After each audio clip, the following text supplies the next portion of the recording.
Hello my dear students, बहुत बहुत स्वागत है आप सभी लोगों का नर्सिंग अड्डा 24/7 पे। तो जैसे कि आप लोग जानते हैं OSSC की जो एप्लीकेशन भरने की डेट है वो आउट हो चुकी है। आप लोगों ने भरना स्टार्ट भी कर दिया होगा और आप इस एग्जाम को टारगेट भी कर रहे होंगे क्योंकि बहुत सारी वैकेंसी जो है वो यहाँ पर आपको देखने को मिली है। लेकिन किसी भी एग्जाम को टारगेट करने के लिए सबसे पहले PYQ सॉल्व करना कितना ज्यादा जरूरी है ये आप बहुत बेहतरीन तरीके से जानते हैं। अगर आप नहीं भी जानते तो मैं आपको बता दूं कि जब आप PYQ सॉल्व करते हैं तभी आपको पता लगता है कि एग्जाम का पैटर्न क्या होता है, एग्जाम का लेवल क्या होता है, कौन से सब्जेक्ट को ज्यादा वेटेज दी जाती है। तो ये सारी चीजें जानने के लिए PYQ सॉल्व करना बहुत ज्यादा जरूरी है। इसका एक पेपर मैंने ऑलरेडी पहले सॉल्व करवा के आपको यूट्यूब पे बता दिया है, हमारे चैनल पर अपलोडेड है, आप जाके देख सकते हैं। और एक और पेपर है जो हम आज सॉल्व करने वाले हैं 7 Feb 2021 का, ये पेपर मैं यहाँ पर सॉल्व करने वाली हूँ। जो भी आंसर्स यहाँ पे रहने वाले हैं वो अकॉर्डिंग टू ऑप्शंस रहने वाले हैं। मैं हमेशा आपसे एक ही चीज कहती हूँ, आंसर हमेशा ऑप्शन पे डिपेंड करता है। आपने बुक्स में कोई चीज पढ़ी है लेकिन क्या वो चीज ऑप्शन में है, तो आंसर आपको हमेशा ऑप्शन एंड प्रायोरिटीज के हिसाब से देना होता है। और जब इस तरीके के क्वेश्चन हमारे सामने आते हैं तो बच्चे बहुत कंफ्यूज हो जाते हैं कि नहीं इसका आंसर तो ये होना चाहिए था, बट जो चीज ऑप्शन में है ही नहीं उसको हम आंसर नहीं कर पाएंगे। तो ये चीज आपको मैं पहले ही क्लियर कर रही हूँ। इसी के अकॉर्डिंग, इसी चीज को ध्यान में रखते हुए हम ये जो सेशन है इसको अटेंड करने वाले हैं। इसके जो आंसर्स है सारी चीजें मैंने अच्छे से देख कर, बुक्स से, हर चीज से देख के मैंने जो इसके आंसर्स है मैंने यहाँ पर वो आपको मैं बताने वाली हूँ। तो वीडियो को एंड तक देखना, एक एक क्वेश्चन को आपको सॉल्व करना है क्योंकि पेपर जो है वो बहुत अच्छा पेपर आया हुआ है। मॉडरेट लेवल का पेपर आया हुआ है, मैं ये नहीं कहूंगी बहुत टफ है, लेकिन हाँ मॉडरेट लेवल का पेपर आपको यहाँ पर देखने को मिलने वाला है। चलिए भाई, तो स्टार्ट करते हैं हमारा जो नर्सिंग का पोर्शन है उसको। यहां से ये है हमारा नर्सिंग का पहला क्वेश्चन।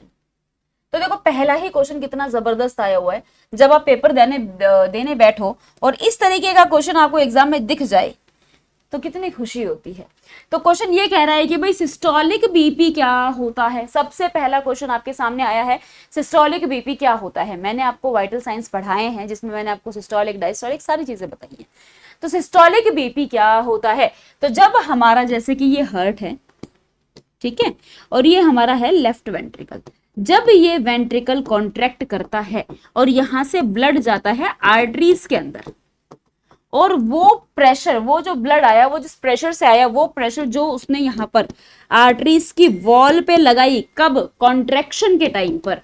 यानी कि जब लेफ्ट वेंट्रिकल ने कॉन्ट्रैक्ट किया और जो ब्लड, जिस प्रेशर से आर्टरीज की वॉल पर ब्लड ने प्रेशर लगाया, उसको हम क्या बोलते हैं?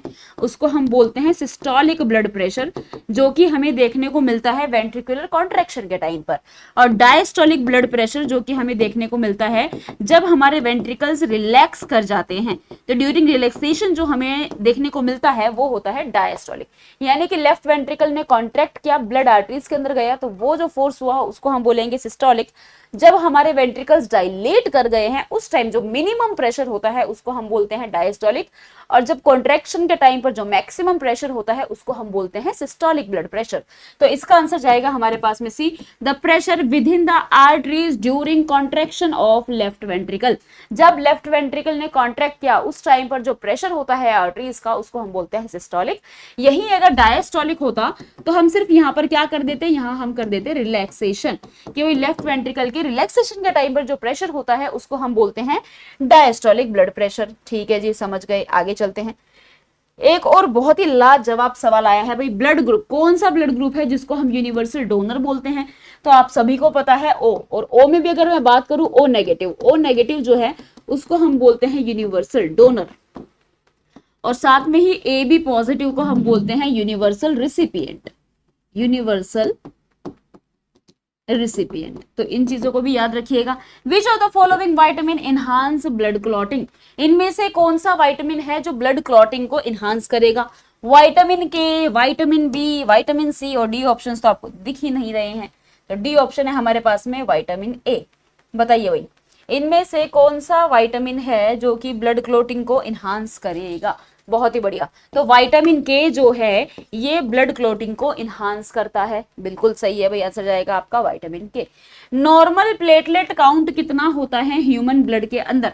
प्लेटलेट्स जो कि ब्लड को रोकने के लिए बहुत ही ज्यादा जरूरी होती है। जब भी हमें कोई चोट लगती है, घाव होता है, तो वहां पे प्लेटलेट्स जो है वो एग्रीवेट होती हैं और जो ब्लीडिंग है उसको रोकने की कोशिश करती है, ब्लीडिंग को स्टॉप करती है। इसीलिए प्लेटलेट्स जो है वो बहुत ही ज्यादा जरूरी होती है। जैसे कि जो डेंगू वाले पेशेंट्स होते हैं उनके अंदर सबसे पहले उनका प्लेटलेट काउंट ही गिरता है ना। तो जो प्लेटलेट्स काउंट है ह्यूमन के अंदर, नॉर्मल प्लेटलेट काउंट कितनी होती है? देखो वैसे तो 1.5 से लेकर के 4 साढ़े 4 लाख तक होती है, बट अकॉर्डिंग टू ऑप्शन हमारे पास में जो आंसर है वो जाएगा 1.5 से 3.5 लाख। ये हमारी नॉर्मल प्लेटलेट काउंट होती है। उसके बाद में आपके पास में आ जाता है भाई एंडोस्कोप का अगर स्टेरिलाइजेशन करना हो तो कैसे करेंगे? ऑटोक्लेव किससे करेंगे? यूवी रेस के द्वारा करेंगे, 2% फिनोल से करेंगे, या 2% ग्लूटाल्डिहाइड से करेंगे, जिसको हम यहाँ पर 2% साइडेक्स भी बोलते हैं। बताइए भाई कैसे करते हैं? तो ऑटोक्लेव तो भाई जितने भी आपके डिस्पोजेबल आइटम्स होते हैं, जैसे कि अपना गाउन है, ग्लव्स है, ठीक है, आपके इंस्ट्रूमेंट्स है, उनके लिए हम ऑटोक्लेव यूज करते हैं। तो जितने भी आपके स्कोप्स होते हैं ना, लेप्रोस्कोप है, सॉरी लेरिंगोस्कोप है, एंडोस्कोप है, ब्रोंकोस्कोप है, उन सबको स्टेराइल करने के लिए हम यूज करते हैं 2% ग्लूटाल्डिहाइड का। यूरिन सैंपल जब हमें लेना होता है कल्चर के लिए तो उसको हम कहां से कलेक्ट करते हैं?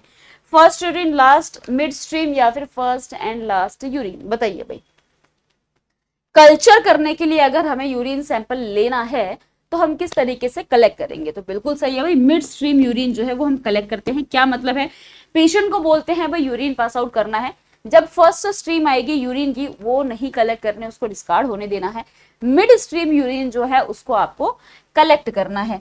उसके बाद में एक बहुत ही बढ़िया सवाल, जब हम नर्सिंग करते थे तो उस टाइम पर हम इसको बड़े अच्छे से पढ़ते थे कि जो नॉर्मल साइज यानी कि लेंथ, विड्थ और थिकनेस जो है वो कितनी होती है नॉन प्रेग्नेंट यूट्रस की अडल्ट के अंदर? बताइए भाई कितनी होती है? ऑप्शन आपके पास में A B C D 4 option है।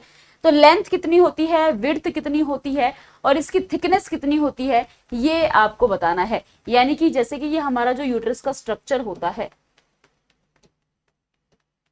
एक सेकेंड दोबारा से बना देती हूँ, मेरी ड्राइंग कुछ खास अच्छी है नहीं एक्चुअल में ना। तो कुछ इस तरीके से यूट्रस का स्ट्रक्चर है, इसकी लेंथ कितनी होती है, इसकी विड्थ कितनी होती है और इसकी थिकनेस कितनी होती है, ये चीजें जो है ये आपको बतानी है। और बिल्कुल सही बात है, ये होता है आपका 7.5 मल्टीप्लाई बाई 5 मल्टीप्लाई बाई 2.5। ये होती है इसकी लेंथ, ये हो गई विड्थ और ये हो गई इसकी थिकनेस। और वेट की अगर मैं बात करूं तो 60 ग्राम जो है इसका वेट होता है नॉन प्रेग्नेंट के अंदर। For effective sterilization, steam in an autoclave should be at pressure of 15 pounds per square inch for 30 minutes and at a temperature of। तो ऑटोक्लेव जब हम करते हैं तो ऑटोक्लेव करने के लिए जो टेम्परेचर है वो आपको कितना इस्तेमाल करना होता है? 100 डिग्री सेल्सियस, 110 डिग्री सेल्सियस, 121 या फिर 131 डिग्री सेल्सियस। तो बिल्कुल भाई ऑटोक्लेव भी आप बहुत अच्छे से पढ़ चुके हो। तो 121 प्रेशर इन्होंने खुद ही बता रखा है भाई, 15 LBS यूज करते हैं, 30 मिनट्स के लिए यूज करते हैं। और जो टेम्परेचर होता है वो होता है 121 डिग्री सेल्सियस। लास्ट क्लास में मैंने इसके बारे में आपको बताया भी था कि ये जो है ये आपका मॉइस्ट हीट के अंदर आता है, उसके अंदर भी टेम्परेचर अबव 100 डिग्री के अंदर ये आपका आएगा, क्योंकि इसमें 121 डिग्री सेल्सियस जो है वो टेम्परेचर है। अब ये जो क्वेश्चन है ना भाई, ये बड़ा कंट्रोवर्शियल क्वेश्चन है, क्योंकि ये क्वेश्चन ही गलत है। इसका ग्रेस मार्क मिला था जब ये पेपर हुआ था, इसका ग्रेस मार्क्स मिला था क्योंकि ये क्वेश्चन ही गलत है। इसके अंदर यहाँ पर भी mg में यूनिट दे रखी है, यहाँ पर भी mg में यूनिट दे रखी है। अगर हम इसको mg के हिसाब से निकालेंगे तो जो आंसर है वो ऑप्शन में है नहीं। इसका आंसर जो है वो ये माना गया है, बट ये क्वेश्चन गलत है। इसका ग्रेस मार्क मिला था तो इस क्वेश्चन को आप रहने दो, ये क्वेश्चन जो है ये गलत क्वेश्चन था, इसका ग्रेस मार्क्स मिल गए थे। Nurse should be aware that which of the following medication is never given intravenously as a safety alert. तो ये तो मैंने अभी आपको पढ़ाया है कि कभी भी हम आईवी डायरेक्ट पोटेशियम क्लोराइड नहीं देते हैं, हमेशा हमें उसको डाइल्यूट करके स्लो इन्फ्यूजन करना होता है। तो ये भी मैंने आपको बताया था, वरना ये जो है इरिटेट करने लग जाता है। फिर हमारे पास में आता है भाई बेनेडिक्ट टेस्ट। बेनेडिक्ट टेस्ट जो हम करते हैं वो किस लिए करते हैं? तो बेनेडिक्ट टेस्ट की अगर मैं बात करूं तो इसके अंदर हम जो सोल्यूशन यूज करते हैं वो होता है बेनेडिक्ट सोल्यूशन। अगर मैं बताऊं भाई करते कैसे हैं, तो एक टेस्ट ट्यूब लेते हैं, ठीक है, उस टेस्ट ट्यूब के अंदर हम ये सोल्यूशन डालते हैं, बेनेडिक्ट सोल्यूशन हम इसको डालेंगे और इसको हम करते हैं हीट। हीट करने के बाद में भी जो टेस्ट ट्यूब है उसका जो कलर है, जो सोल्यूशन का कलर है वो ब्लू ही रहना चाहिए, क्योंकि बेनेडिक्ट का कलर ब्लू ही होता है। अगर ब्लू ही है तो हम इसके आगे कंटिन्यू करेंगे। फिर हम इसके अंदर ऐड कर देते हैं 8 ml यूरिन, और उसके बाद में हम जो है कलर्स देखेंगे। कलर्स के हिसाब से फिर हमें पता लगेगा कि कितना % इसके अंदर क्या है। अब वो बताओ आप, क्योंकि अगर पूरा ही मैं एक्सप्लेन करूंगी तो आप क्या करोगे, बताइए भाई, इसके अंदर कितना % क्या है, ये हमें कैसे पता लगेगा?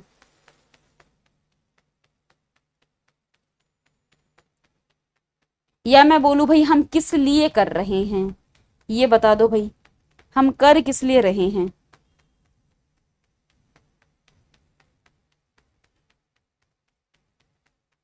करिए फटाफट से आंसर। चलिए भाई, तो ये बिल्कुल सही है भाई। देखो ग्लूकोज के लिए हम लोग करते हैं, ठीक है। अब अगर मैं बात करूं भाई, हाउ विल यू आइडेंटिफाई कि इसके अंदर कितना कितना % ग्लूकोज होता है। अगर इसका कलर जो है वो ब्लू ही रहता है तो इसका मतलब है कि भाई 0% शुगर है। अगर ग्रीन हो गया है तो इसका मतलब है कि 1% शुगर है, नीचे कुछ येलो कलर का प्रेसिपिटेट नहीं बन रहा। अगर ग्रीन कलर तो है लेकिन नीचे कुछ येलो कलर का प्रेसिपिटेट बन रहा है तो हम बोलेंगे मतलब कि कुछ येलो कलर का नीचे डिपॉजिट हो रखा है, तो हम बोलेंगे कि भाई 2% शुगर है, यानी कि ब्लू ही है तो 0% है। अगर जो सोल्यूशन है वो ग्रीन कलर का है तो 1% है, ग्रीन के अंदर कुछ येलो कलर का डिपॉजिट है तो 2% है। यही अगर ऑरेंज कलर का आपका बना तो 3% है, और अगर ये ब्रिक रेड कलर का बन जाए तो हम बोलेंगे भाई 5% शुगर है। तो कहने का मतलब ये है कि शुगर के लिए हम जो है ये टेस्ट करते हैं। जब भी हमें अपर आर्म से बीपी लेना होता है तो स्टेथोस्कोप को कहां पर रखते हैं, तो हम यहाँ पे स्टेथोस्कोप को रखते हैं, इसको हम बोलते हैं ब्रेकियल आर्टरी। ब्रेकियल आर्टरी पे हम स्टेथोस्कोप को रखते हैं।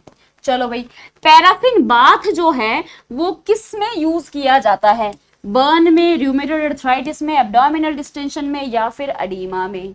बताइए भाई, पैराफिन बाथ जो है वो हम किस में यूज करते हैं? करिए आंसर। पैराफिन बाथ, हाँ जी,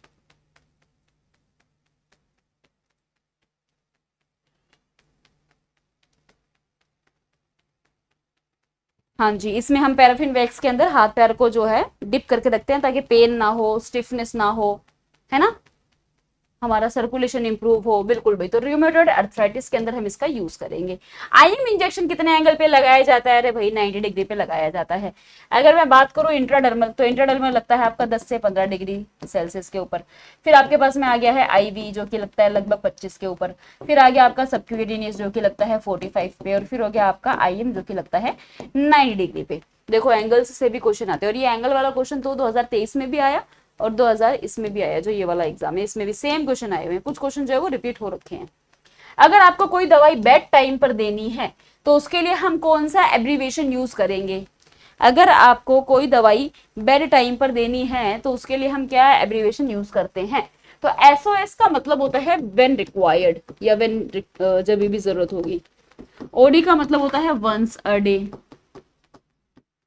एसी का मतलब होता है बिफोर मील, और पीसी का मतलब होता है आफ्टर मील, पीसी। उसके बाद ओडी के बाद में बीडी का मतलब होता है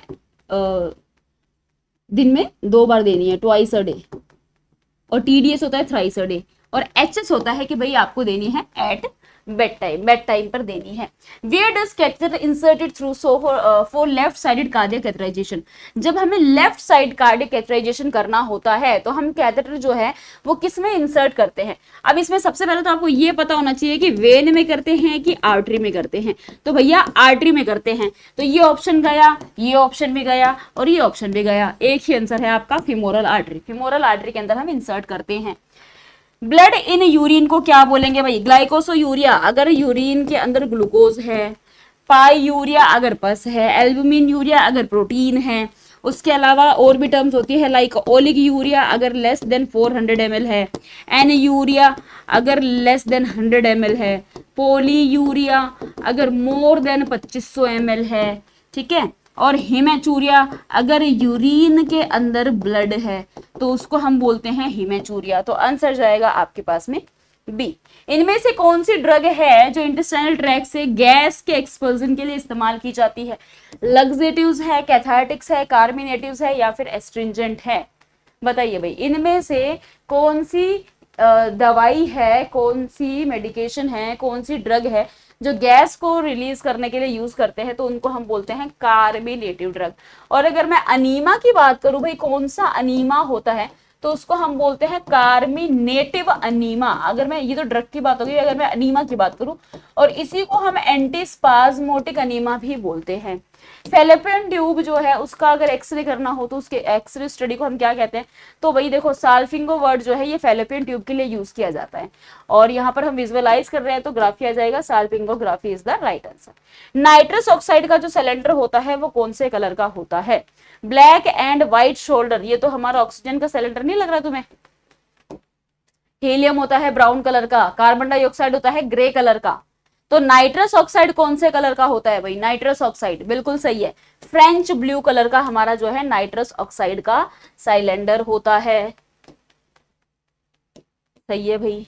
अब आगे सुन लो, देखो ये जो क्वेश्चन है ना, इसके अंदर भी एक दो ऑप्शंस में बहुत कंफ्यूजन जो है बच्चों के अंदर मुझे देखने को मिला।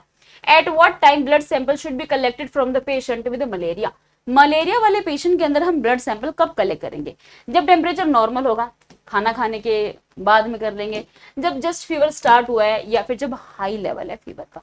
ज्यादातर आंसर्स मुझे यही देखने को मिला है कि जब फीवर जो है वो बिल्कुल हाई लेवल पे, यानी हम इसको बोलते हैं फीवर स्पाइक, तब हमें क्या करना चाहिए? इसका जो सैंपल है उसको लेना चाहिए मलेरिया का। मलेरिया जो कि एनाफिलिस मॉस्किटो की वजह से कोज होता है।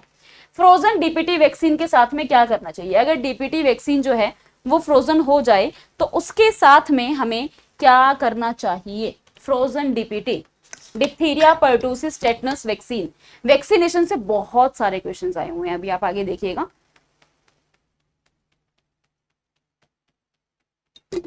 बहुत ही बढ़िया। तो भाई यहां पर जो है इसको हमें करना होता है डिस्कार्ड। हम फ्रोजन डीपीटी वैक्सीन का इस्तेमाल नहीं करते, उसको हम डिस्कार्ड करते हैं। ये जो आंसर है भाई, इसके अंदर तो देखते हैं, नीडल, सिरिंज, स्काल्पेल एंड ब्लेड्स। अब इसमें ना आप एक चीज जो है ना वो ध्यान से देखना, यहाँ पे ना नीडल्स लिखा हुआ है। कई बच्चे कह रहे हैं सिरिंज विदाउट नीडल जो है वो हम रेड में डालेंगे, कुछ बच्चे कुछ और कह रहे हैं, कुछ बच्चे कह रहे हैं कि भाई हम डालेंगे पंचर प्रूफ कंटेनर में।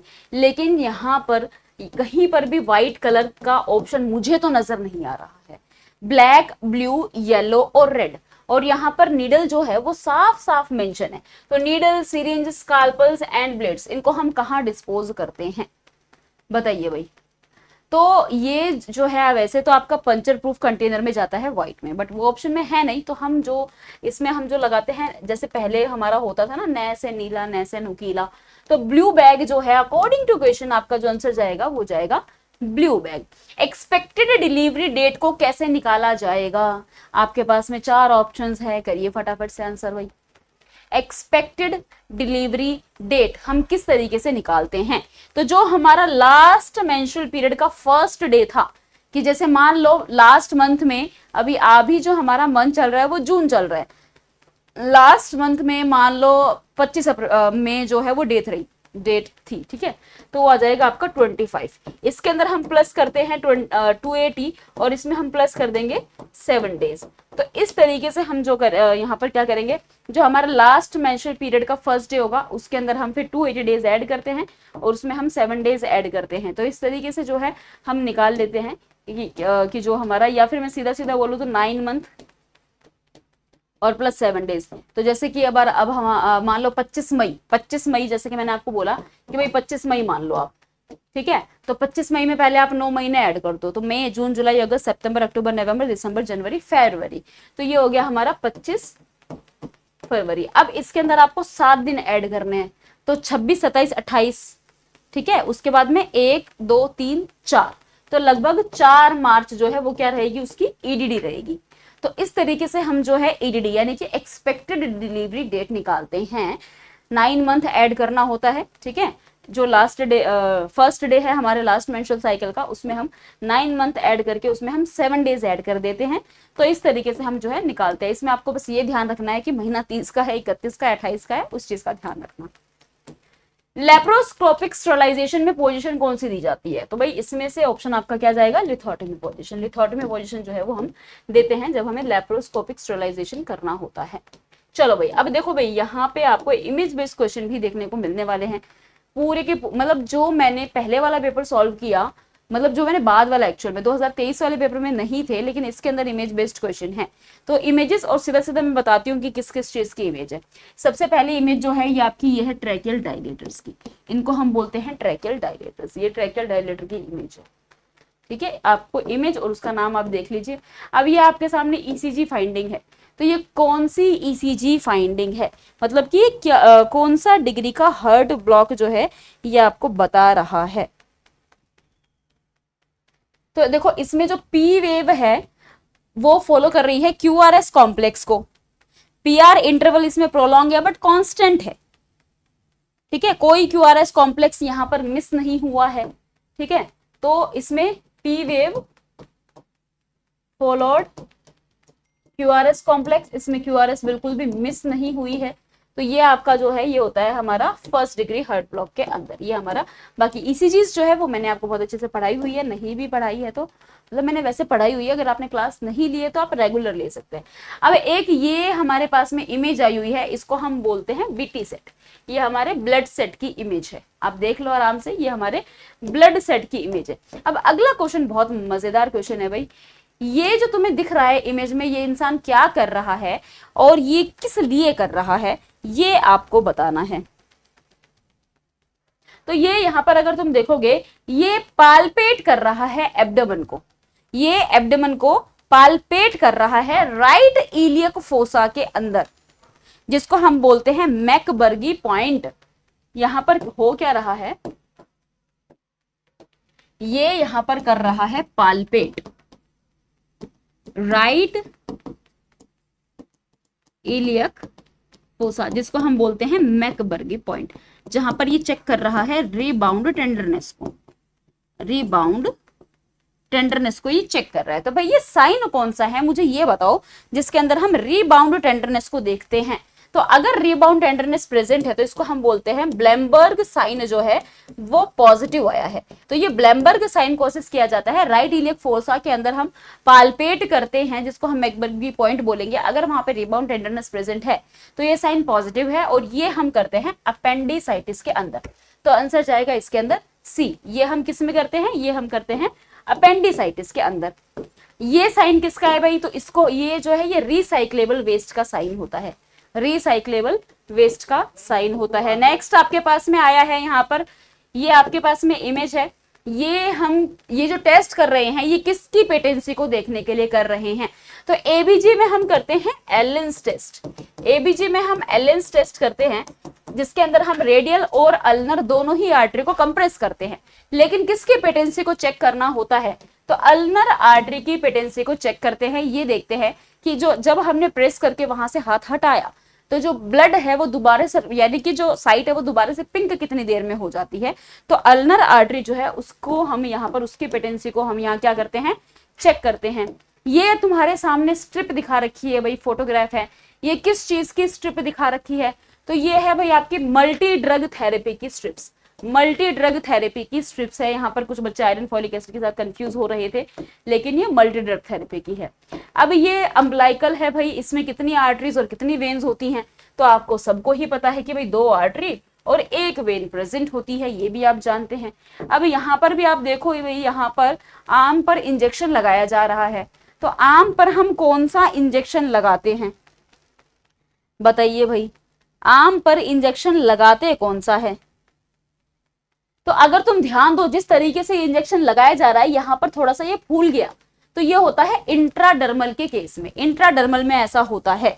तो ये बीसीजी की वैक्सीन लगाई जा रही है जो कि हम लेफ्ट अपर आर्म पे लगाते हैं, बीसीजी की वैक्सीन है, और ये आपकी इंट्राडर्मल लगती है और लेफ्ट अपर आर्म पर लगती है, और ये एट बर्थ लगती है, और we can say as soon as possible हमें इसको लगानी होती है। तो आंसर जाएगा आपका बीसीजी की वैक्सीन इसमें लगाई जा रही है। ये भी बहुत बढ़िया सवाल है भाई। ये टेप पहले मुझे बताओ इसका नाम क्या है, फिर हम बात करेंगे कि इसका इस्तेमाल हम किसके लिए कर रहे हैं। बताओ भाई। बहुत ही बढ़िया। तो ये जो टेप है ना, इसको हम बोलते हैं शाकिर टेप, और ये न्यूट्रिशनल स्टेटस को देखने के लिए हम यूज करते हैं। न्यूट्रिशनल स्टेटस, इसमें 3 कलर्स होते हैं भाई, एक होता है रेड, एक होता है येलो, एक होता है ग्रीन। तो इसके अंदर हम चेक करते हैं mid upper arm circumference. Mid upper arm circumference जो है वो हम इसके अंदर यूज करेंगे। मोर देन 13.5 जो है उसको हम नॉर्मल मानते हैं। ग्रीन कलर जो है वो आपका है नॉर्मल, जिसके अंदर अगर आपका मिड अपर आर्म सर्कमफ्रेंस जो है वो मोर देन 13.5 है तो उसको नॉर्मल मानते हैं। 12.5 से 13.5 ये आपका बॉर्डर लाइन पे आ जाता है, जिसको हम येलो मानते हैं। और फिर आपका आ जाता है लेस देन 12.5, ये हमारा किस में आ जाएगा, ये हमारा अंडर न्यूट्रिशन यानी कि माल न्यूट्रिशन के अंदर आ जाएगा। तो 3 कलर्स है इसके अंदर, येलो नॉर्मल है, येलो बॉर्डर लाइन है, रेड जो है वो डेंजर का साइन होता है, इसको याद रखना। लंग कैंसर के अंदर सबसे कॉमन सिम्टम हमें क्या देखने को मिलता है, तो हमें देखने को मिलता है परसिस्टेंट कफ। तो अकॉर्डिंग टू आंसर ऑप्शन के हिसाब से आंसर जाएगा कफ और change in the chronic cough यानी कि परसिस्टेंट कफ। इनमें से कौन से इंसान या मैं बोलूं कौन सी पॉपुलेशन के अंदर ब्रेस्ट कैंसर के जो रिस्क फैक्टर्स है वो सबसे ज्यादा देखने को मिलेंगे, बताइए भाई। ब्रेस्ट कैंसर के रिस्क फैक्टर्स आपको इसमें से सबसे ज्यादा किस में देखने को मिलेंगे। तो 2 चीज याद रखना हमेशा ब्रेस्ट कैंसर में, अर्ली मिनार्क और लेट मेनोपॉज। अर्ली मिनार्क और लेट मेनोपॉज में हमें देखने को मिलते हैं। यंग एज नहीं जाएगा, फर्स्ट बर्थ नहीं जाएगा, एट मेनोपॉज नहीं जाएगा, लेट मेनोपॉज में देखने को मिलता है। तो यंग एज एट मिनार्क, इसका जो करेक्ट आंसर है वो जाएगा यंग एज एट मिनार्क। मिनार्क होता है जब फर्स्ट टाइम हमें पीरियड्स देखने को मिलते हैं, उसको हम मिनार्क बोलते हैं। तो यहाँ पर हमें ब्रेस्ट कैंसर के चांसेस होते हैं। अब यहाँ पे बताया है भाई एक क्लाइंट है जो कि एडमिटेड है बर्न इंजरी के लिए। अब उसके दोनों अपर एक्सट्रीमिटीज जो है वो जली हुई हैं। तो अब मैंने आपको रूल ऑफ 9 के बारे में पढ़ाया है, रूल ऑफ 9 जो कि ये कहता है कि भाई आपका जो इंटायर हेड एंड नेक है उसके लिए हम देते हैं भाई आपका 9%, entire trunk including anterior and posterior होता है 36, एंटीरियर होता है 18, पोस्टीरियर होता है 18। जो आपकी आर्म्स होती हैं वो होती है 99% ईच, एक हाथ 9%, एक हाथ 9%। और जो पैर होते हैं वो 18% ईच होता है, एक पैर 18%, एक पैर 18%। तो दोनों एक्सट्रीमिटीज जली हुई है यानी कि 9 दूनी 18। तो आंसर जाएगा आपका 18%। सिवियर डिहाइड्रेशन के केस में हम कौन सा फ्लूइड चढ़ाएंगे, 5% dextrose, IV, albumin, dextrose normal saline या फिर रिंगर लैक्टेट। तो बिल्कुल सही भाई आंसर जाएगा हमारा रिंगर लैक्टेट। रिंगर लैक्टेट जो है हम यहाँ पर जो सिवियर डिहाइड्रेशन के केसेस है उनके अंदर चढ़ाते हैं। फ्लूइड बैलेंस को बहुत अच्छे से रेगुलेट करता है ये, बिल्कुल फ्लूइड और इलेक्ट्रोलाइट लॉसेस को करेक्ट करता है। हमारा जो बॉडी का एक्स्ट्रा सेल्युलर फ्लूइड है वैसा ही रिजेंबल करता है, इसीलिए हम यहाँ पर रिंगर लैक्टेट जो है चढ़ाते हैं। किडनी का मेन फंक्शन क्या है, फॉर्मेशन ऑफ यूरिन। किडनी का मेन फंक्शन होता है भाई यूरिन की फॉर्मेशन करना, या मैं बोलूं बॉडी से वेस्ट को बाहर निकालना। मैं बोलूं जो भी हम फ्लूइड इनटेक कर रहे हैं उसको रेगुलेट करना, अगर वेस्ट ज्यादा है या फिर फ्लूइड ज्यादा है तो उसको बॉडी से बाहर निकालना। तो रेगुलेट करता है फ्लूइड बैलेंस को और रिमूव करता है वेस्ट प्रोडक्ट को। आर्टरीज और वेन्स के बीच के कनेक्शन को क्या बोलते हैं, सबको पता है कैपिलरीज बोलते हैं। जो डिहाइड्रेटेड पेशेंट होते हैं इनका स्किन फीचर क्या होता है, डिहाइड्रेटेड यानी कि बॉडी के अंदर फ्लूइड की कमी है, तो इनका जो बॉडी का स्ट्रक्चर है वो कैसा होगा, स्किन जो है इनकी वो कैसी देखने को मिलेगी, आपको ये बताना है। तो वार्म एंड ड्राई बिल्कुल होती है, सही बात है। लॉस ऑफ इलास्टिसिटी बिल्कुल देखने को मिलेगी। पिगमेंटेड का यहाँ कोई लेना देना नहीं है, तो आंसर जाएगा आपका ए एंड बी। तो यहाँ पर आपको warm and dry and loss of elasticity ये दोनों ही देखने को मिलेगी। अब देखो ये जो क्वेश्चन है ना ग्लूकोमा वाला, ये मैंने तुम्हें 2023 वाले में भी बताया था। तो अर्लीस्ट साइन क्या होता है ग्लूकोमा का, from the given options glaucoma का अर्लीस्ट साइन जो है वो क्या होता है। तो हेलोज अराउंड लाइट, और ये भी हमें किस में देखने को मिलते हैं, एक्यूट एंगल क्लोजर ग्लूकोमा के अंदर। एंगल क्लोजर ग्लूकोमा दो प्रकार का होता है ना, open angle and close angle, तो ये हमें देखने को मिलता है आपका एक्यूट एंगल क्लोजर ग्लूकोमा के अंदर। इसमें होता क्या है कि जब आप लाइट को देखते हो ना, तो आपको उसके आसपास में रिंग्स नजर आएंगी। अगर देखना है तो एक काम करना, कोई लाइट होगी आगे, तो आगे ना कोई दुपट्टा लगा देना, जैसे औरतें घूंघट निकालती है, तो जब वो देखती है ना तो उनको ऐसे गोल गोल गोल गोल सर्कल्स से नजर आते हैं, या फिर लाइट फैली हुई नजर आती है। तो जब लाइट के आसपास में गोल गोल गोल गोल सर्कल नजर आते हैं, तो उसको हम क्या बोलते हैं, उसको हम बोलते हैं अपना हेलोज अराउंड लाइट। किस वजह से देखने को मिलती है? अब ग्लूकोमा में होता क्या है, ग्लूकोमा के अंदर हमारा इंट्रा ओक्यूलर प्रेशर बढ़ता है। इंट्रा ओक्यूलर प्रेशर बढ़ने की वजह से कॉर्नियल एडिमा हो जाता है। इसी वजह से यहाँ पे हमें क्या देखने को मिलता है, हेलोज अराउंड लाइट देखने को मिलती है। तो यहाँ पर जैसे बल्ब को वगैरह को हम देखेंगे तो हमें वहां पे रिंग्स वगैरह जो है वो देखने को मिलेगी। अगला भी बहुत बढ़िया सवाल, अभी अभी मैंने कुछ ही सप्ताह पहले आपको बताया है। ईयरवैक्स को रिमूव करने के लिए हम किसका यूज करते हैं भाई, नॉर्मल सलाइन का ही यूज करते हैं। जो सोल्यूशन का टेम्परेचर होना चाहिए should be equal to body temperature के इक्वल होना चाहिए। पेप्टिक अल्सर, ये भी बहुत बढ़िया सवाल था। स्टमक के अंदर जब पेप्टिक अल्सर होता है तो उसकी कॉमन साइट क्या है? अब देखो पेप्टिक अल्सर जो है ना, वो आपका दो तरीके से आपको अल्सर्स देखने को मिलते हैं। एक होता है आपका गैस्ट्रिक अल्सर और एक होता है ड्यूडिनल अल्सर। गैस्ट्रिक अल्सर देखने को मिलते हैं आपको लेसर, स्टमक के लेसर कर्वेचर के अंदर, और ड्यूडिनल अल्सर जो है वो आपको देखने को मिलता है जो फर्स्ट पार्ट होता है ड्यूडिनम का। लेकिन हमें तो अकॉर्डिंग टू आंसर क्वेश्चन करना है, और यहाँ पे कहीं हमें लेसर कर्वेचर नजर नहीं आ रहा है, तो हम बोलेंगे जो पाइलोरिक पोर्शन होता है वो हमारी मोस्ट कॉमन साइट है। किसके लिए? पेप्टिक अल्सर के लिए। अब अगला सवाल है मिस्टर हरी, जो ये कह रहे हैं भाई मेरे राइट हाइपोकॉन्ड्रिक रीजन के अंदर पेन हो रहा है। तो ये रीजन कौन सा रीजन है भाई? क्या हमारे हेड में हाइपोकॉन्ड्रिक रीजन होता है, या हमारे थोरैक्स में होता है, या एब्डोमेन में होता है, या फिर हमारे हाथों के अंदर होता है? ऑब्वियसली भाई एब्डोमेन में होता है। राइट होता है, लेफ्ट होता है, एपिगैस्ट्रिक रीजन होता है। ये सारे के सारे रीजन कहाँ होते हैं? हमारे एब्डोमेन में होते हैं। ट्रैक्शन का क्वेश्चन भी आया हुआ है भाई, जो मैंने आपको 2023 का पेपर बताया था। ट्रैक्शन जो कि किसके लिए इस्तेमाल किया जाता है, यहाँ पर ये पूछा है। और उसके अंदर स्किन ट्रैक्शन में गैलोस ट्रैक्शन के बारे में पूछा हुआ था कि हम वो किस लिए इस्तेमाल करते हैं। तो जैसे कि मैंने पहले भी बताया, गैलोस ट्रैक्शन जो है वो दो प्रकार का होता है, स्किन ट्रैक्शन और स्केलेटल ट्रैक्शन। इसका इस्तेमाल किस लिए करते हैं? तो भाई फ्रैक्चर के ट्रीटमेंट के लिए यूज करेंगे। ये मसल स्पाज्म एंड कॉन्ट्रैक्चर को रिड्यूस करने में भी हेल्प करता है, लेकिन इंटरनल रिडक्शन नहीं करवाएगा। तो आंसर हमारा यहाँ पे क्या जाएगा? Both A and B is the right answer. Abnormal hardening of bone and elevation in bone density, terminology आपसे पूछी हुई है भाई, करिए आंसर। इसको हम क्या बोलेंगे? आपसे एक टर्मिनोलॉजी के बारे में पूछा हुआ है, करिए आंसर फटाफट से। इसको हम क्या बोलेंगे? तो देखो यहाँ पर क्या हो रहा है, बोन डेंसिटी ज्यादा है, तो इसको हम बोलते हैं ओस्टियोपेट्रोसिस। इसमें एक्सेसिव बोन डेंसिटी होती है, एक्सेसिव बोन डेंसिटी किसके अंदर? और बोन जो है वो हार्ड हो जाती है ओस्टियोपेट्रोसिस के अंदर। लेकिन ओस्टियोपोरोसिस के अंदर क्या होता है? ओस्टियोपोरोसिस में तो बोन डेंसिटी डिक्रीज होती है ना, डिक्रीज बोन डेंसिटी। पोर्स बन जाते हैं बोन के अंदर, बोन की जो डेंसिटी है वो कम होने की वजह से वो फ्रैक्चर से काफी ज्यादा प्रोन हो जाती है। और ओस्टियोमलेशिया के अंदर तो हमारी बोन्स जो है वो सॉफ्ट हो जाती है। तो सॉफ्टनिंग ऑफ बोन किस वजह से होता है? विटामिन डी की कमी की वजह से। बच्चों में जब विटामिन डी की कमी की वजह से बोन का प्रॉब्लम होता है उसको रिकेट्स बोलते हैं। अडल्ट में जब होता है उसको ओस्टियोमाइलेशिया बोलते हैं। और आर्थराइटिस का, आइटिस का मतलब होता है इन्फ्लामेशन। तो आर्थराइटिस का मतलब हो गया इन्फ्लामेशन ऑफ जॉइंट्स का इन्फ्लामेशन होना इज नोन एज आर्थराइटिस। भाई ब्लड ट्रांसफ्यूजन थेरेपी के दौरान पेशेंट जो है उसकी स्किन कैसी हो गई है? बिल्कुल फ्लश्ड हो गई है, ऐसा लग रहा है जैसे दाफड़ से हो जाते हैं, स्किन पे हाइव्स हो गए हैं। तो बात सीधी सी बात है, स्किन की बात हो रही है, इसको हम बोलते हैं एलर्जिक रिएक्शन। ये एलर्जिक रिएक्शन का साइन होता है। Most appropriate nursing action while treating अ लेसरेशन, जब हम लेसरेशन को ट्रीट करेंगे तो मोस्ट एप्रोप्रिएट नर्सिंग एक्शन जो है वो क्या होगा?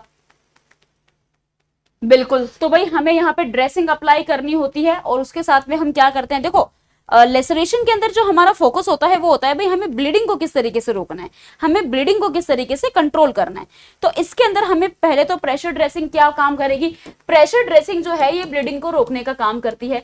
और आइस पैक्स क्या कराएंगे, आइस पैक्स भी वेसोकंस्ट्रिक्शन करवाएंगे ताकि ब्लीडिंग जो है उसको रोका जा सके। तो लेसरेशन के अंदर जो हमारा गोल होता है वो यही होता है कि हमें ब्लीडिंग को रोकना है। बिल्कुल बढ़िया है, सही है। अगला बहुत ही बढ़िया सवाल, हेल्यूसिनेशन डिल्यूजन पहले भी पूछा हुआ है। एक इंसान भाई रस्सी को सांप समझ लेता है, बड़ा फेमस एग्जांपल है। इसको हम क्या बोलते हैं, तो इसको हम बोलते हैं इल्यूजन, क्योंकि इल्यूजन के अंदर स्टिमुलाई प्रेजेंट है बट उस स्टिमुलाई को वो परसीव जो है वो उसको परसीव गलत करेगा। तो यहाँ पर रस्सी तो है ही, स्टिमुलाई तो है, लेकिन उसने उसको सांप समझ लिया, उसने उसको गलत समझ लिया। हालांकि हेल्यूसिनेशन का मतलब ये होता है कि कोई स्टिमुलाई प्रेजेंट ही नहीं होता, जैसे भूत दिख रहे हैं, हालांकि वो नहीं होते, नहीं दिखते, होते ही नहीं है ना। लेकिन यहाँ पर हेल्यूसिनेशन में कोई स्टिमुलाई होता ही नहीं है, इंसान अपने आप से बातें कर रहा है, हालांकि वहां पे कोई प्रेजेंट नहीं है। डिल्यूजन क्या होता है, जो फॉल्स फिक्स बिलीफ, इंसान कुछ भी मान जाता है, ऐसा कुछ होता नहीं है, लोग मुझे मारना चाह रहे हैं, कुछ भी मानता है। डीपर्सनलाइजेशन के अंदर होता है जब वो अपने आप को अपनी रियलिटी से अलग कर देता है, मेरी बॉडी तो पत्थरों की बनी हुई है, जब वो अपने आप अपनी आइडेंटिटी को अपने आप से अलग कर देता है। फिर हमारे पास में आया भी हिप्नोटिक ड्रग जो है वो किस लिए यूज की जाती है, ऑब्वियसली स्लीप डिसऑर्डर्स में यूज की जाती है। False sensory perception with no basis in reality, भाई कोई चीज वो परसीव कर रहा है जिसमें रियलिटी में एक्चुअल में कुछ है ही नहीं, जो मैंने आपको अभी बताया है हेल्यूसिनेशन, कोई स्टिमुलाई है ही नहीं, कोई रियलिटी है ही नहीं, बट फिर भी वो कुछ भी परसीव कर रहा है। मैनिया क्या होता है भाई, mania is a high self esteem, इसके अंदर फ्लाइट ऑफ आइडियाज देखने को मिलते हैं, साइकोमोटर एक्टिविटीज बढ़ जाती है, हाई सेल्फ स्टीम देखने को मिलता है। तो भाई मूड डिसऑर्डर के अंदर हमें देखने को मिलता है मैनिया। भाई असेसमेंट स्टेज चल रही थी, स्किज़ोफ्रेनिया का एक पेशेंट था, स्किज़ोफ्रेनिया वाले पेशेंट के अंदर हुआ क्या कि ब्लड प्रेशर जो है वो नर्स ने असेस किया। एक सेकंड में थोड़ा सा इसको जूम इन कर देती हूँ। हाँ, तो ब्लड प्रेशर जो है वो नर्स ने पेशेंट का लिया, ब्लड प्रेशर ले, जैसे उसने उसका ब्लड प्रेशर लिया, ऐसे करके लिया, तो वो अपना हाथ उसने ऐसे ही छोड़ दिया, जिस हाथ जैसे उसकी पोजीशन करके उसका ब्लड प्रेशर लिया गया ना, उसने अपने हाथ की पोजीशन वैसे ही छोड़ दी। इसको क्या बोलते हैं, सोमैटिक डिल्यूजन बोलेंगे, वैक्सी फ्लेक्सिबिलिटी बोलेंगे, न्यूलिज्म बोलेंगे, या फिर निहिलिस्टिक डिल्यूजन बोलेंगे। बताइए भाई क्या बोलेंगे इसको। देखो निहिलिस्टिक डिल्यूजन का मतलब क्या होता है, ये दुनिया एग्जिस्ट ही नहीं करती, या मैं एग्जिस्ट नहीं करता, ये दुनिया एग्जिस्ट नहीं करती, इसको हम बोलते हैं निहिलिस्टिक डिल्यूजन। न्यूलॉजिज्म में वो नए नए शब्द बनाता है जिसका कोई मतलब नहीं होता। सोमैटिक डिल्यूजन के अंदर उसको ऐसा लगता है कि उसकी बॉडी पे कोई कीड़े वगैरह रेंग रहे हैं, उसको बोलते हैं सोमैटिक। वैक्सी फ्लेक्सिबिलिटी जो होता है, इसमें हम पेशेंट को जो पोजीशन देते हैं, पेशेंट जो है वो उसी पोस्चर को मेंटेन करके रखता है, इसको हम बोलते हैं कैटाटोनिक मोटर सिम्टम, इसको हम कैटाटोनिक मोटर सिम्टम भी बोलते हैं, कैटाटोनिक मोटर सिम्टम, कि जो पोजीशन हमने पेशेंट की करी, पेशेंट उसी पोजीशन में खड़ा है, उसको अगर हमने ऐसे खड़ा कर दिया वो ऐसे ही खड़ा रहेगा, तो जो पोस्चर दिया उसी पोस्चर को मेंटेन करके रखेगा, उसको बोलते हैं waxy flexibility. Bottle feed babies जो है वो ब्रेस्ट फीडिंग बेबीज के मुकाबले उनमें क्या चीज जो है वो देखने को मिलती है। देखो बॉटल फीडिंग में कंटामिनेशन का काफी ज्यादा रिस्क रहता है, माइक्रोब्स लग सकते हैं अगर उसको प्रॉपर स्टेराइल ना किया जाए, लेकिन ब्रेस्ट फीड में तो ऐसा कुछ है ही नहीं। तो यहाँ पर डायरिया जो है वो हमें देखने को मिलता है बॉटल फीड बेबीज के अंदर। The nurse is aware that the most common assessment finding in a child if ulcerative colitis, ulcerative colitis जिसके अंदर कोलोन जो है वो सबसे ज्यादा इफेक्ट होता है, और ये जो फैलता है ये नीचे से ऊपर की तरफ जाता है, ये रेक्टम से ऊपर की तरफ जो है स्प्रेड होता है, जो अल्सरेटिव कोलाइटिस होता है। तो इसके अंदर हमें क्या असेसमेंट फाइंडिंग देखने को मिलेगी, तो इसमें हमें देखने को मिलता है डायरिया, प्रोफ्यूज डायरिया जो है वो हमें अल्सरेटिव कोलाइटिस में देखने को मिलता है। एमएमआर का मतलब क्या होता है भाई, एमएमआर का मतलब क्या होता है, हाँ जी अल्सरेटिव कोलाइटिस, क्योंकि रेक्टम इन्वॉल्व होता है तो कई बार इवन डायरिया में हमें ब्लड एंड म्यूकस भी देखने को मिल सकता है। चलो एमएमआर का मतलब है maternal motility rate, maternal mortality rate, mortality का मतलब होता है डेथ रेट, डेथ रेट। एक साल में बच्चे का वजन कितना होता है, अगर बर्थ में उसका वेट जो है वो 3.5 किलो है, तो अगर 3.5 किलो का बच्चा है तो 5 से 6 महीने पे जो वेट है वो हो जाएगा डबल, यानी कि कितना हो जाएगा 7 kg हो जाएगा, और 1 ईयर पे जो वेट है वो हो जाएगा ट्रिपल। तो 3 3 9 10 10.5, तो आंसर आ जाएगा हमारा 10.5 kg। और अगर 2 साल में पूछ लिया जाए, 2 साल पे 4 गुना हो जाता है, तो इस तरीके से याद रखना भाई, सॉरी 3 गुना हो जाता है, 2 साल पे 3 गुना हो जाता है, 1 साल पे, एक सेकेंड, 1 साल पे ट्रिपल सही लिखा था मैंने, 2 साल पे 4 गुना हो जाता है, तो इसको भी याद रखना भाई, ठीक है। 5 से 6 महीने पे डबल, 1 साल पे ट्रिपल, 2 साल पे 4 गुना इसका आपको देखने को मिलेगा। अब आपको यह बताना है भाई इसमें से इनकरेक्ट पेयर कौन सा है। तो बीसीजी वैक्सीन सही है, टीबी के लिए लगाते हैं सही है, इंट्राडर्मल लगाते हैं, बात तो सही है। ओपीवी वैक्सीन पोलियो के लगाते हैं, ओरल लगाते हैं, सही है। एमएमआर में रुबेला भी आती है, ऑब्वियसली सबक्यूटेनियस लगाते हैं, ये भी सही है। डीपीटी पर्टुसिस सबक्यूटेनियस, डीपीटी को क्या हम सबक्यूटेनियस लगाते हैं क्या?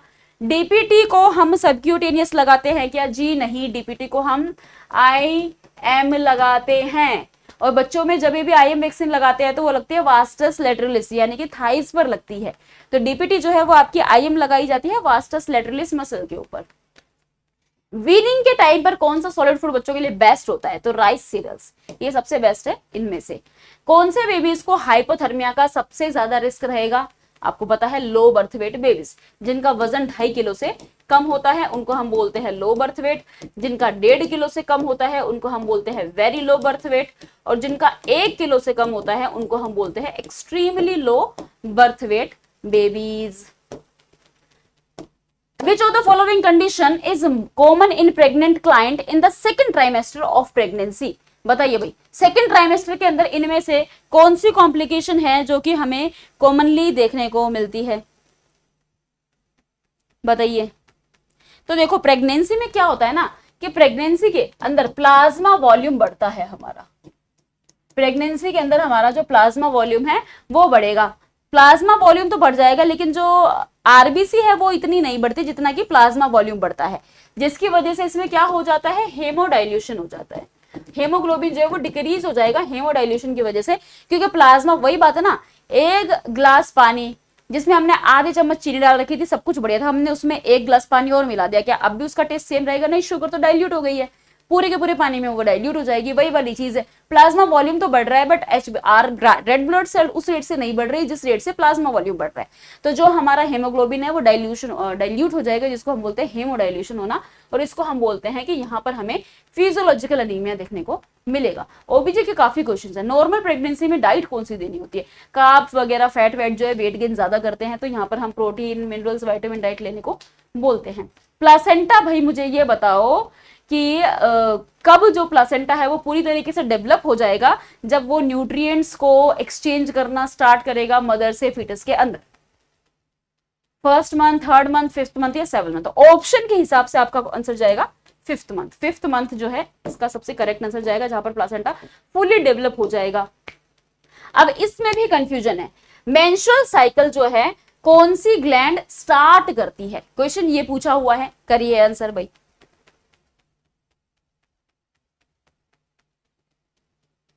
करिए आंसर।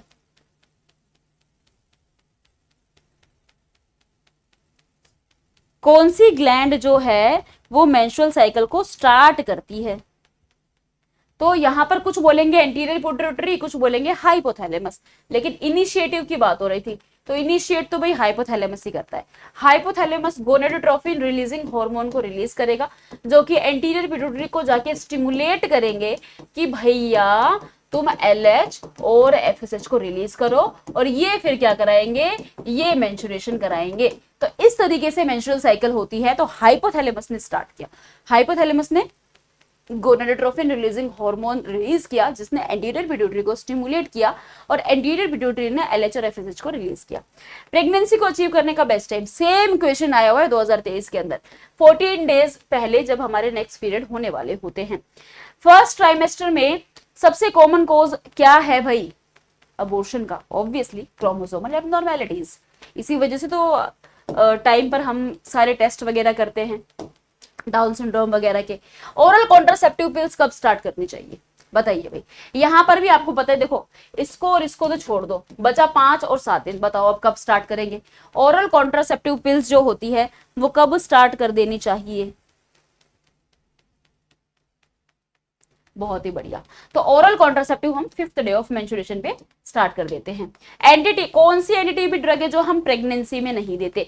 तो रिफेम्पिसिन तो भाई सबसे सेफेस्ट ड्रग होती है प्रेगनेंसी की, ये तो सबसे सेफेस्ट ड्रग है प्रेगनेंसी की।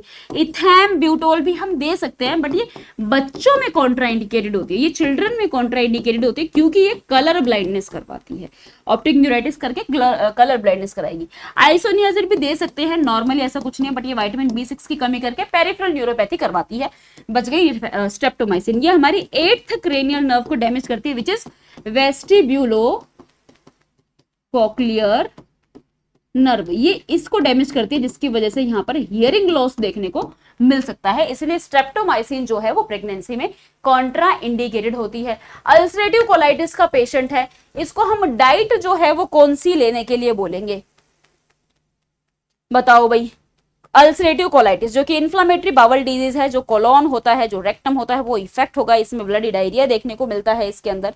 डाइट की हम बात कर रहे थे, बिल्कुल सही है, low residue and low fat diet हम इसके अंदर, क्योंकि यहाँ पर कोलोन अफेक्ट है तो हम इसमें लो रेजिड्यू लो फैट डाइट बोलेंगे। पेशेंट है भाई जो ये कह रहा है भाई जो आईवी साइट है वहां पे मेरे को स्वेलिंग रेडनेस पेन हो रहा है, तो इसका मतलब पेशेंट के अंदर फ्लेबाइटिस हो गया है ना। तो यहाँ पर हमें करना क्या है भाई, जो साइट है वहां पर पेन हो रहा है, वहां पर स्वेलिंग हो गई है, आईवी साइट पर रेडनेस हो गई है, तो यानी कि वेन में इन्फ्लामेशन हो गया है।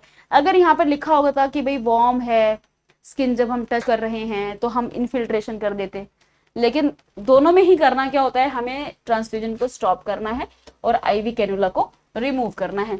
फिजिशियन ने बोला भाई नेजल सक्शन करना है, ओरल भी करना है, नेजल भी करना है, तो सबसे पहले हम किसका सक्शन करेंगे?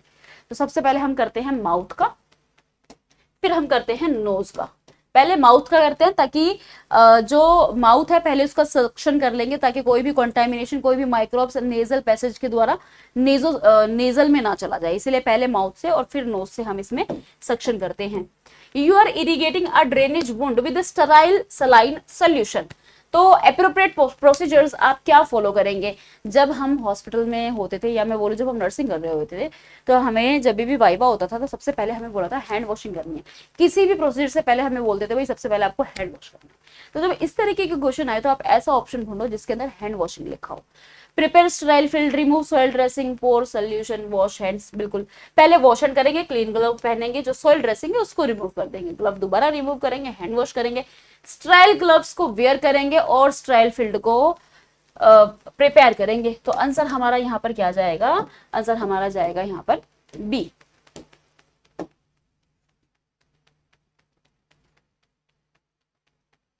उसके बाद में अभी थोड़े बहुत क्वेश्चन हो रहे भाई, खत्म नहीं हुए हैं।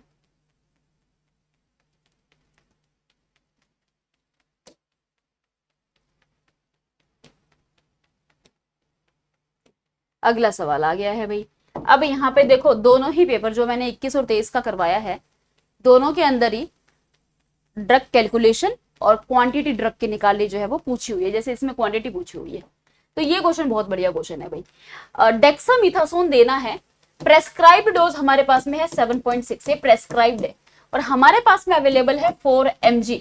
अब ये देखो ये भी mg में ही है, ये भी mg में ही है, तो ऐसा ही क्वेश्चन वो भी था, लेकिन उसका जो आंसर था वो फिट ही नहीं बैठ रहा था, वो क्वेश्चन ही गलत था।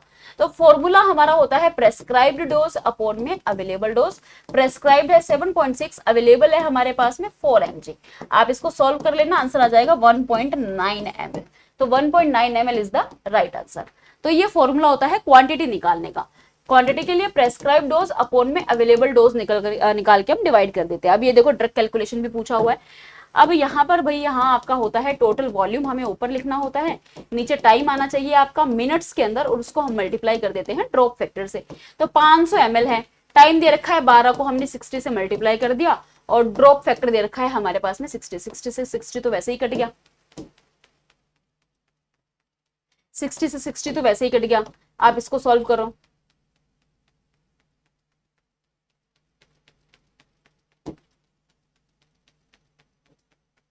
तो ये आपका आंसर आ गया भाई 42 ड्रॉप्स पर मिनट जो है वो आपका इसका आंसर चला जाएगा। A clinic nurse prepare to administer भाई मीजल मम्प MMR वैक्सीन देनी है, 5 साल का बच्चा है, तो MMR की वैक्सीन हम कैसे लगाते हैं? MMR की वैक्सीन लगानी है, 5 महीने का बच्चा है, बताओ भाई कैसे लगाएंगे? रूट क्या होता है इसका? तो सबक्यूटेनियस लगाई जाती है अपर आर्म पे। आंसर जाएगा आपका सी। सबक्यूटेनियस रूट से हमारी जो MMR की वैक्सीन है वो हम सबक्यूटेनियस रूट से अपर आर्म पे डेल्टोइड रीजन में लगाते हैं। यानी कि कौन से रीजन में लगाते हैं? डेल्टोइड रीजन में हम इसको लगाते हैं। क्वेश्चन नंबर 93 आ गया है भाई। एपिस्टेक्सिस, भाई नोज में से खून निकल रहा है जिसको हम बोलते हैं एपिस्टेक्सिस। अब एक पेशेंट आपके सामने आया है, हम क्या करेंगे? पहले के टाइम पर तो हम ऐसे करते थे, बट ऐसे नहीं करना होता। आपको उल्टा उसको बिठाना है, आगे की तरफ उसका माउथ फॉरवर्ड करना है, जो नोज का सबसे सॉफ्ट वाला पोर्शन है उसको हमें पिंच करना होता है। तो ऐसा ही कुछ देख लो, sit up with your head tilt forward, grabs the soft part of your nose between your thumb and finger के बीच में जो सॉफ्ट वाला पार्ट है उसको आप प्रेस करके रखोगे। तो आंसर आपका यहाँ जाएगा A. The sequence of administration of medication in anaesthesia for ECT. ECT जब हम करते हैं तो जो हम सीक्वेंस देते हैं मेडिकेशन का वो क्या होता है? तो भाई सबसे पहले हम देते हैं अट्रोपिन। अट्रोपिन हम सिक्रेशंस को रिलीज करवाने के लिए देते हैं। थियोपेंटोन देते हैं, एनेस्थीसिया सिडेशन है, एनेस्थीसिया इफेक्ट देता है, सिडेशन है। और सक्सेनाइल कॉलिन, ये हमारा क्या है? ये हमारी मसल रिलैक्सेंट होती है। ये क्या है? ये मसल रिलैक्सेंट है। तो ये हम इसमें सीक्वेंस देते हैं, पहले अट्रोपिन, फिर थायोपेंटोन देते हैं, फिर सक्सेनाइल कॉलिन देते हैं। अगला सवाल आ गया है भाई। एक 20 ईयर की ओल्ड फीमेल कंप्लेंट कर रही है, सडन ऑनसेट पाल्पिटेशन हो रहा है, उसको एप्रीहेंशन हो रहा है, स्वेटिंग हो रही है और उसको ऐसा लग रहा है कि मैं मरने वाली हूँ। जब ये दिख जाए ना क्वेश्चन में इम्पेंडिंग डेथ, मैं मरने वाली हूँ, तो इसका मतलब उसको आया है पैनिक अटैक। इसको हम बोलते हैं पैनिक अटैक। 4 महीने की प्रेग्नेंट महिला कौन से टाइप की एक्सरसाइज उसको करनी चाहिए? भाई 20 मिनट डेली ऐसी एक्सरसाइज करोगे उसका हार्ट रेट बढ़ जाए। क्यों भैया? नहीं करना है। जेंटल बैक लाइंग एक्सरसाइज करनी है? नहीं करनी है। ट्राई हाई, अरे बिल्कुल भी नहीं। वॉक ब्रिस्कली फॉर 10 to 15, बिल्कुल सही है भाई। थोड़ा थोड़ा वॉक करना है, डेली थोड़ा थोड़ा वॉक करना है और धीरे धीरे वॉक का टाइम जो है उसको बढ़ाना होता है। Question number 97। टीटी की अगर हमें इम्यूनाइजेशन करवाना होता है प्रेगनेंसी में तो कब करवाते हैं? जितनी जल्दी हो सके, 20 to 24 वीक पे, 12 to 16 वीक पे, या फिर जो डिलीवरी डेट है उससे 2 हफ्ते पहले तक। तो एज अर्ली एज पॉसिबल पहली डोज, और दूसरी डोज जो है उसके 4 हफ्ते बाद लगती है। जब पहले डोज लग गई तो उसके 4 हफ्ते बाद जो है वो दूसरी डोज लगती है। डीपीटी इम्यूनाइजेशन करा भाई बच्चे का, उसको वहां पर हो गई है स्वेलिंग, हो गई है टेंडरनेस, हो गया है इंजेक्शन साइट के ऊपर लो ग्रेड फीवर भी आया है उसको, तो एप्रोप्रिएट नर्सिंग एक्शन क्या होगा? तो भाई जब हम डीपीटी, डिप्थीरिया परटूसिस, जब हम ये लगाते हैं तो फीवर आता है, तो ये एक एक्सपेक्टेड रिएक्शन है। बस हमको बताना है भाई उसको कैसे मैनेज करना है। तो भाई बच्चों को हम पैरासिटामोल की ड्रॉप्स देने का उसको बोल सकते हैं। The first thing that a nurse must ensure when the baby head come out, जब बच्चे का हेड बाहर आता है ड्यूरिंग द डिलीवरी, तो किस चीज को आपको इंश्योर करना होता है कि उसके गले के आसपास में कोड नहीं लिपटी हुई होनी चाहिए, यानी कोड टेंगल नहीं होनी चाहिए, इसको देखना होता है। लेबर पेन से लेकर के सर्विक्स का फुल डायलेशन, सेम क्वेश्चन आया हुआ है 2023 में, तो इसको हम बोलते हैं first stage of labour. Second में फुल डायलेशन से लेकर के डिलीवरी ऑफ बेबी, तीसरे में फीटस के प्लासेंटा की डिलीवरी हो जाती है, और ये आपका ऑब्जर्वेशन वाली स्टेज आ जाती है। तो ये था भाई आपका एक और क्वेश्चन पेपर जो मैंने आपको सॉल्व करवा दिया है। मैक्सिमम आंसर्स जो सही लगे रिसर्च करिए, मैंने देखे, मैंने जो मुझे सही लगे वो मैंने आपको बताए हैं। अगर आपको किसी भी क्वेश्चन के अंदर कोई डाउट है तो आप कमेंट सेक्शन में कमेंट कर देना। पिछला जो मैंने लिया था उसमें किसी बच्चे को HIV वाले क्वेश्चन में डाउट था, तो HIV में जो आपके ऑप्शंस है उसमें से सबसे बेस्ट ऑप्शन ब्लड ही है, कि ब्लड प्रोडक्ट अगर हम दे रहे हैं, एक HIV पेशेंट का ब्लड अगर हम किसी और पेशेंट को चढ़ा देंगे तो उसको HIV होने का काफी ज्यादा, सबसे ज्यादा रिस्क जो है वो उसी के अंदर रहेगा। तो ऑप्शन के हिसाब से वही बेस्ट आंसर था। तो आंसर्स हमेशा ऑप्शन के हिसाब से करने हैं, जो ऑप्शन है ही नहीं उसको तो हम कैसे ही करेंगे। तो answers always depend on option, इस चीज को हमेशा याद रखो। इस क्वेश्चन पेपर के अंदर आपको किसी क्वेश्चन में अगर डाउट है तो आप कमेंट सेक्शन में कमेंट कर देना कि भाई ये वाला क्वेश्चन जो है इसमें हमें डाउट है, इसका आंसर हमें ये लगता है, तो मैं आपको नेक्स्ट क्लास में उसको भी समझा दूंगी। तो डाउट माइंड में बिल्कुल भी नहीं रहना चाहिए। पेपर सॉल्व कर दिया, बहुत अच्छा पेपर आया हुआ है, और अगर हम इस बार वाला पेपर ऐसा एक्सपेक्ट करें तो भाई लाजवाब पेपर है। पेपर जब करोगे ना तो पेपर में मजा आ जाएगा। लेकिन बेसिक नॉलेज बहुत ज्यादा जरूरी है, क्योंकि इसके अंदर बहुत सारे बेसिक क्वेश्चंस भी जो है वो आपसे पूछे गए हैं। दूसरी बात यह है कि ओ ट्रिपल एस सी की फ्री टेस्ट सीरीज जो है वो इस वक्त आपको मिल रही है, तो आप वो फ्री टेस्ट सीरीज ले लो ताकि आप क्वेश्चन प्रैक्टिस कर सको। उसके लिए आप करना क्या, अड्डा 24/7 आपने सर्च किया, वेबसाइट पर गए, ओल्ड कोर्सेज पर गए, जब आप इधर स्क्रॉल करके नर्सिंग एग्जाम्स पे जाएंगे, यहाँ पर आपको देखो ओ ट्रिपल एस सी मिलेगा, ये था, इस पे आपने क्लिक किया, आप नीचे स्क्रॉल करना और ये देखो भाई ये है फ्री टेस्ट सीरीज, इस पे क्लिक कर लेना। 0 रेट है इसका, इसका कोई प्राइस नहीं है, ठीक है। तो आप अड्डा का ऐप डाउनलोड कर लो, अड्डा के ऐप में आपको ये फ्री टेस्ट सीरीज मिल जाएगी, या फिर आप मेरा टेलीग्राम चैनल ज्वाइन कर लेना, वहां पर मैं इसका लिंक भेज दूंगी ताकि डायरेक्ट आप इसमें इनरोल कर सको।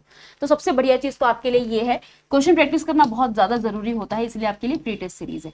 उसके अलावा भैया अगर आप ओ ट्रिपल एस सी को टारगेट कर रहे हो, 5989 वैकेंसीज है, बहुत ज्यादा वैकेंसी है, अगर आप टारगेट कर रहे हो तो आप हमारे साथ जुड़ सकते हो कलिंगा बैच में, जो कि 18 जून से स्टार्ट होने वाला है।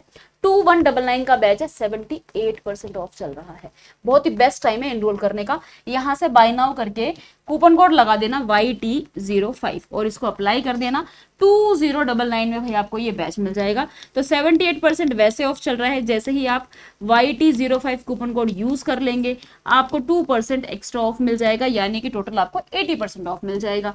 लेकिन अगर ऐसा है कि मैम हम तो और भी एग्जाम को टारगेट कर रहे हैं, हम एक बैच कैसे ले लें, तो भाई आप नर्सिंग महापैक ले लो, ऑल इन वन पैक है, सभी एग्जाम के लिए 78% ऑफ है, 2698 का बैच है। यहाँ से बाय नाउ करके YT05 कूपन कोड अप्लाई कर देना भाई, और आपको मिल जाएगा 2576 में ये बैच। तो ओ ट्रिपल एस सी का जो बैच है वो भी इसमें इंक्लूडेड है, जो कि 18 जून से स्टार्ट होने वाला है। बिना डिले करे हुए बैच में इनरोल कर लो ताकि पहली क्लास आप हमारे साथ में अटेंड कर सको। जो क्लासेस आपकी रहने वाली है इसके अंदर हम जो भी सिलेबस करवाएंगे वो according to triple S C करवाएंगे। इनमें आपको live plus recorded classes, PDF notes, personal mentorship, doubt session, सारी ही चीजें आपको हम यहाँ पर प्रोवाइड करेंगे। और फ्री टेस्ट सीरीज के लिए और फर्दर अपडेट्स के लिए आप मेरा टेलीग्राम चैनल ज्वाइन कर सकते हैं, जो कि मैं आपको बता देती हूँ भाई क्या है और कैसे ले सकते हैं आप। तो ये है भाई मेरा टेलीग्राम का चैनल, ये मेरा टेलीग्राम का चैनल है, इसमें मैंने ऑलरेडी लिंक भेजा हुआ है फ्री टेस्ट सीरीज का भी, नर्सिंग बाय परी मैम अड्डा 24/7। आप चाहो तो डायरेक्ट टेलीग्राम पे सर्च कर लो, इसके अंदर मैं क्विज भी भेजती हूँ, क्लास की अपडेट्स भी भेजती हूँ, सारी ही चीजें आपको यहाँ मिल जाएगी। अगर आपको डायरेक्ट टेलीग्राम पे नहीं भी मिल रहा है तो जो ये क्लास चल रही है, जब आप इसके डिस्क्रिप्शन में जाएंगे तो ऑल टीचर्स टेलीग्राम लिंक मिलेगा, वहां से परी मैम टेलीग्राम लिंक को आप ज्वाइन कर लेना। वहां पर आप मेरे टेलीग्राम चैनल से जुड़ जाएंगे, जहां पर आपको फर्दर अपडेट्स मिलती रहेंगी। तो अब मैं मिलती हूँ आपसे सेशन में, तब तक के लिए thank you so much. Session को लाइक जरूर करना और कमेंट जरूर करना कि आपको जो सेशन है आज का वो कैसा लगा। बैचेस में एनरोल कर लेना क्योंकि बैच बहुत जल्द स्टार्ट हो रहे हैं, तो बैचेस में एनरोल कर लीजिए। 18 जून से हमारा जो बैच है वो स्टार्ट हो रहा है। तो मिलते हैं अब आपसे बैचेस में, तब तक के लिए thank you so much. Stay happy, stay focus, stay healthy and all the best.